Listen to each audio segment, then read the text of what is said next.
Welcome back dito sa channel natin. Muli tayo nagbabalik dito sa Rizal Park.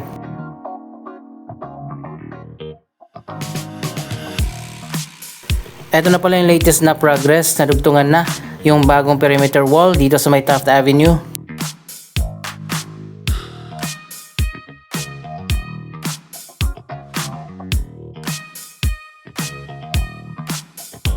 So ayan guys, hanggang dito na.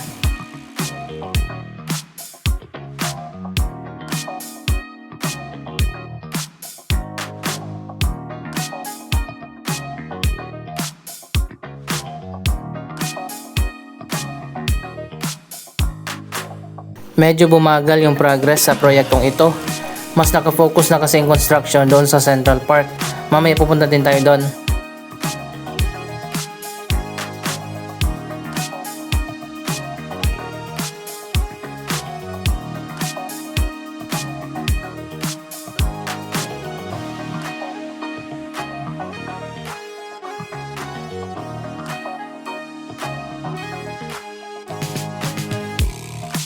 Para sa mga hindi pa nakakaalam, bukas na nga itong isa sa mga bagong gate dito sa may Taft Avenue.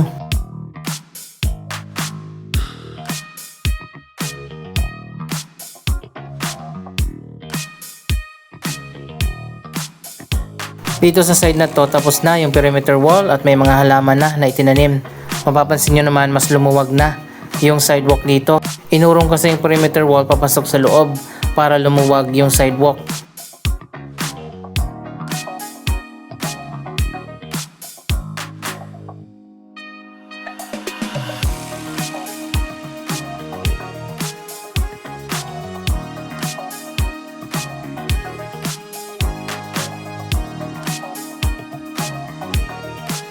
Sa ngayon ay 4 na ang bagong bukas na gate dito sa eastern side ng Rizal Park. Meron pang 4 na bagong gate na ginagawa pa.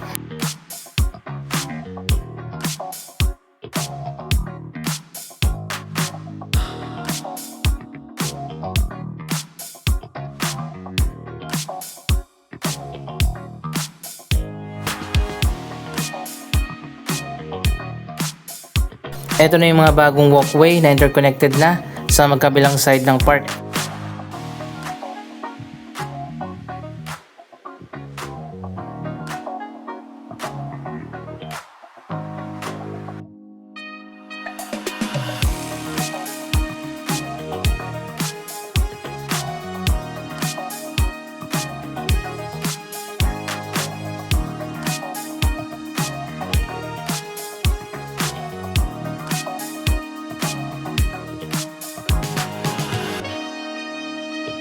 So ayan guys, katatapos lang pala ng ulan.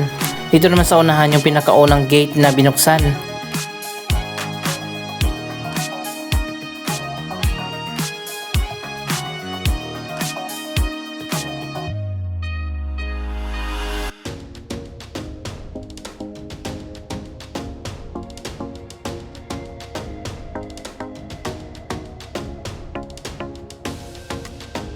Ang ganda na ng grass dito.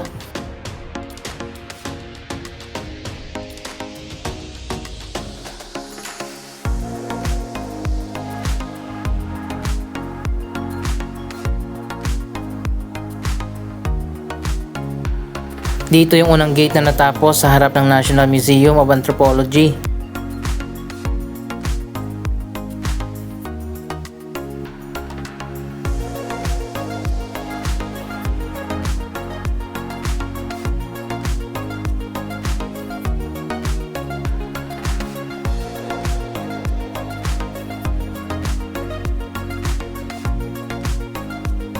Marami na ngayong access gate na binuksan papasok dito sa eastern portion ng Rizal Park.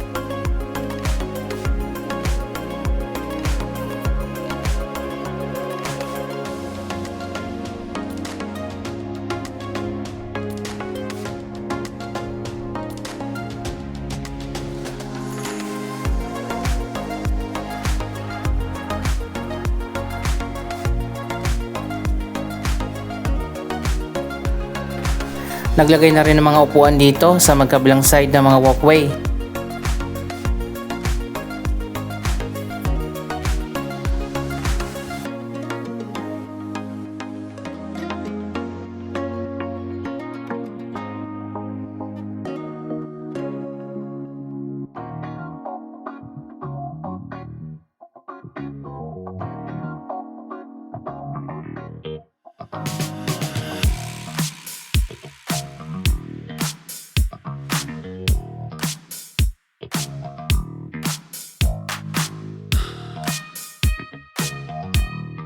Para sa mga nagsasabi na medyo boring daw yung ginawa dito sa park, sa tingin ko kaya ganito yung park design para less ang maintenance. Mas open lang yung layout ng park.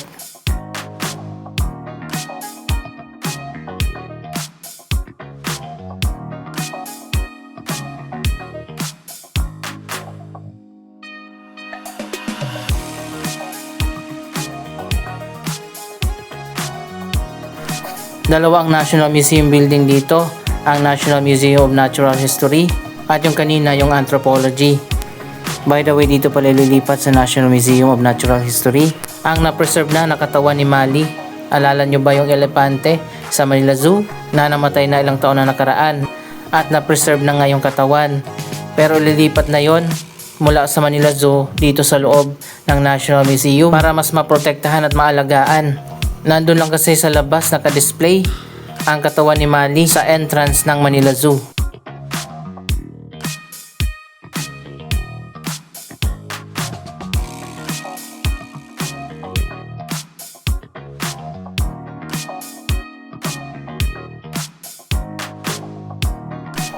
Ito namang walkway na to, diretso yan papunta doon sa gate na una nating pinasukan kanina sa may Taft Avenue.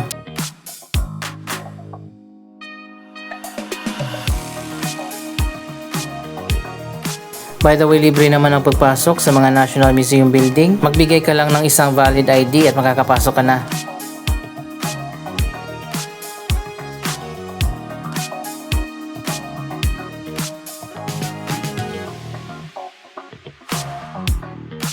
Isa pang bagong gate ang ginagawa ngayon dito naman sa kanto ng Taft Avenue at Callao. Pero hindi pa binubuksan yung gate na yan.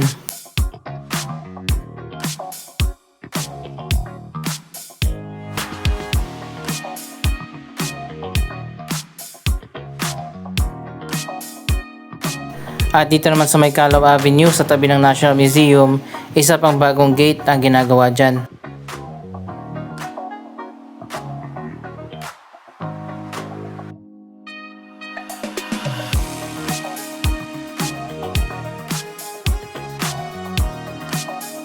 Dalawang bagong gate naman ang binuksan dito sa gitna. Pwede na pumasok dyan at pati na dito sa kabila.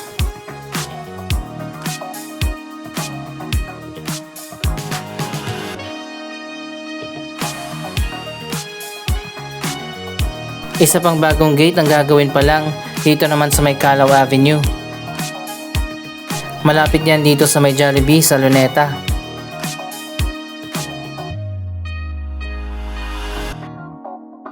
Ayan, ito na yung bagong walkway at meron na mga lamppost dito.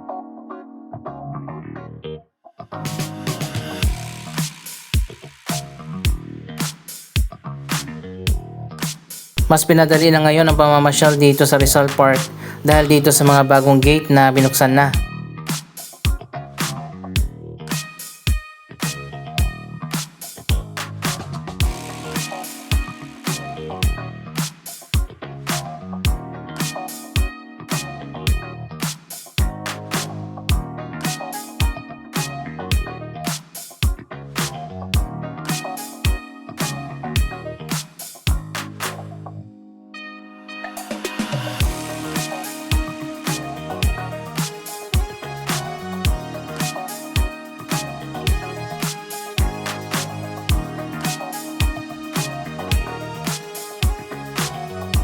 Samantala, isa pang bagong gate naman yung itatayo dito naman sa kabila. Ayan guys, meron ng bagong walkway papunta doon sa ginagawa na bagong gate.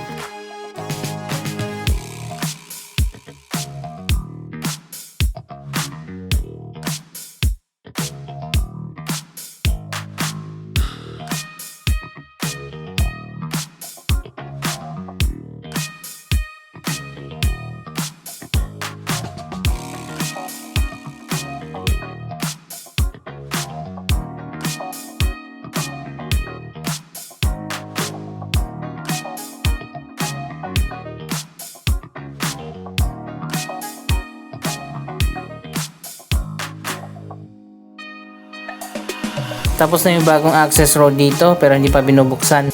Mas naging open na nga yung mga entrance dito sa loob ng Rizal Park.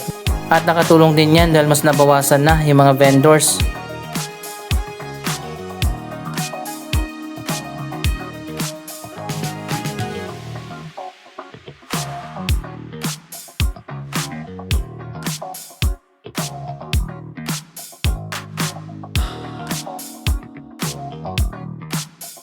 Dinadayo na rin ngayon ang bagong location ng Lapu-Lapu Monument.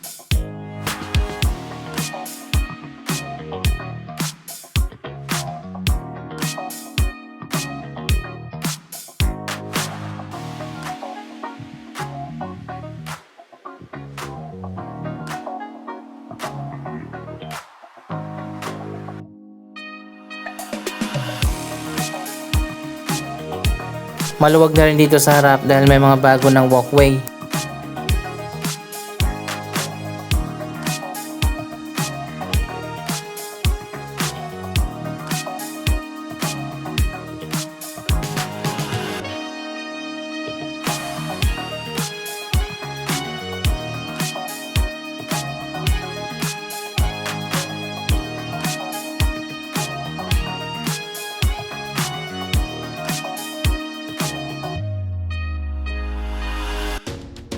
Yung isang bagong access road dito papuntang Calao binuksan na.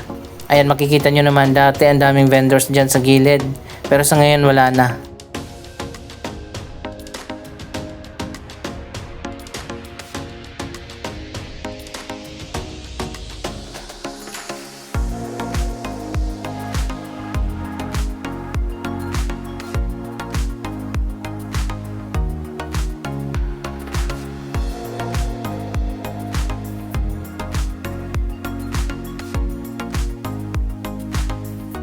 Dito naman tayo sa Central Park, ongoing pa rin ang renovation na ginagawa dito.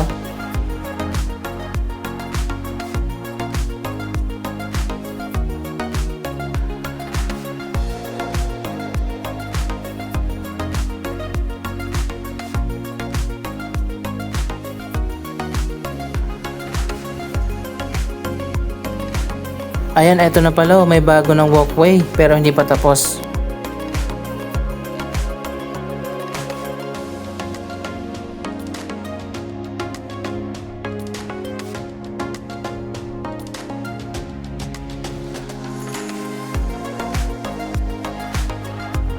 Gusto ko rin yung ginawa nila na hindi tinanggal yung mga puno.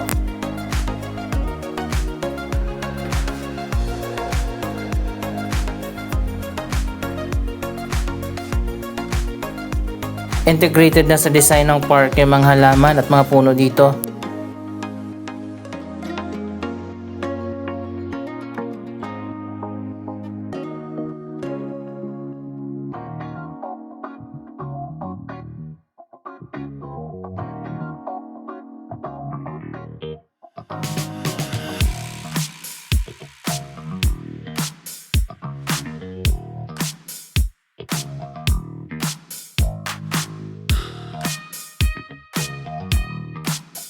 So ayan guys, dito sa dulo ongoing pa ang renovation.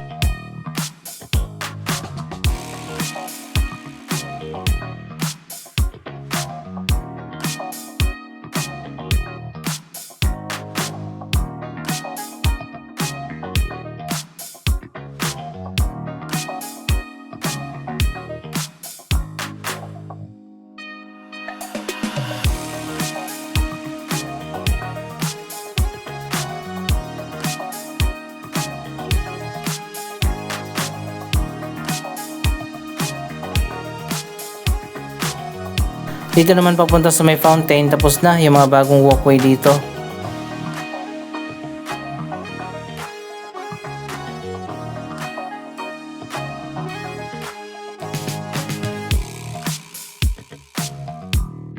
Anong masasabi nyo sa mga proyektong ito? Mag-comment lamang dyan sa baba ng inyong mga reaksyon. Maraming salamat sa inyong panonood. Huwag kalimutan na i-like, i-share ang video ito at mag-subscribe. Thank you for watching!